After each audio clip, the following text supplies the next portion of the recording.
Good morning. Today we're reading Mark chapter 9.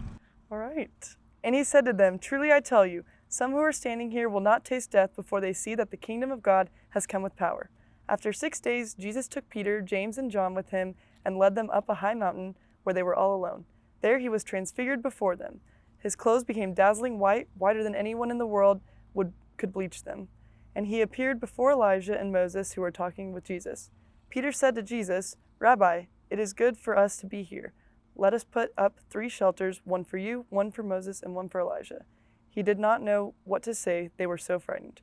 Then a cloud appeared and covered them, and a voice came from the cloud, "This is my son, whom I love. Listen to him." Suddenly, when they looked around, they no longer saw anyone with them except Jesus. As they were coming down the mountain, Jesus gave them orders not to tell anyone that what they had seen until the Son of Man had risen from the dead. They kept that matter to themselves, discussing what rising from the dead meant. And he asked them, "What do the teachers of the law say that Elijah must come first?"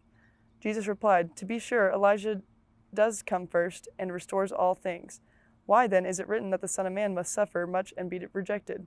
But I tell you, Elijah has come, and they have done to him everything that they wished, just as it was written about him." When they came to the other disciples, they saw a large crowd around them and the teachers of the law arguing with them. As soon as all the people saw Jesus, they were overwhelmed with wonder and ran to greet him. "What are you arguing with them about?" he asked. A man in the crowd answered, "Teacher, I brought you my son, who is possessed by a spirit that has robbed him of his speech. Whenever it seizes him, it throws him to the ground. He foams at the mouth, gnashes his teeth, and becomes rigid. I asked your disciples to drive out the spirit, but they could not." "You unbelieving generation," Jesus replied, "how long shall I stay with you? How long shall I put up with you? Bring the boy to me." So they brought him. When the spirit saw Jesus, it immediately threw the boy into convulsion. He fell to the ground and rolled around, foaming at the mouth. Jesus asked the boy's father, "How long has he been like this?" "From childhood," he answered. "It has often thrown him into fire or water to kill him. But if you can do anything, take pity on us and help us." "If you can," said Jesus, "everything is possible for one who believes." Immediately the boy's father exclaimed, "I do believe. Help me overcome my unbelief." When Jesus saw that the crowd was running to the scene, he rebuked the impure spirit. "You deaf and mute spirit," he said, "I command you, come out of him and never enter him again." The spirit shrieked, convulsed him violently, and came out. The boy looked so much like a corpse that many said, "He's dead." But Jesus took him by the hand and lifted him up to his feet, and he stood up. And after Jesus had gone indoors, his disciples asked him privately, "Why couldn't we drive him out?" He replied, "This kind can come out only by prayer." They left that place and passed through Galilee.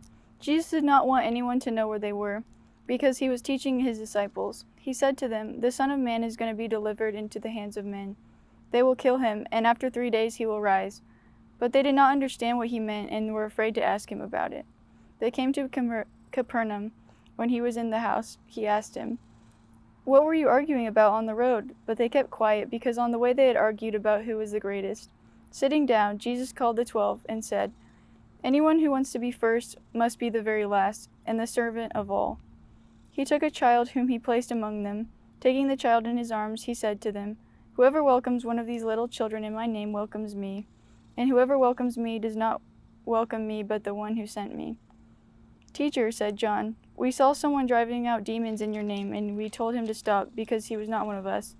"Do not stop him," Jesus said, "for no one who does a miracle in my name can in the next moment say anything bad about me, for whoever is not against us is for us. Truly I tell you, anyone who gives you a cup of water in my name, because you belong to the Messiah, will certainly not lose a reward. If anyone causes one of these little ones, those who believe in me, to stumble, it would be better for them if a large millstone were hung around their neck and they were thrown into the sea. If your hand causes you to stumble, cut it off. It is better for you to enter life maimed than with 2 hands to go into hell, where the fire never goes out. And if your foot causes you to stumble, cut it off. It is better for you to enter life crippled than to have 2 feet and be thrown into hell. And if your eye causes you to stumble, pluck it out. It is better for you to enter the kingdom of God with 1 eye than to have 2 eyes and be thrown into hell, where the worms that eat them do not die, and the fire is not quenched. Everyone will be salted with fire. Salt is good, but if it loses its saltiness, How can you make it salty again? Have salt among yourselves and be at peace with each other. Thank you for joining us.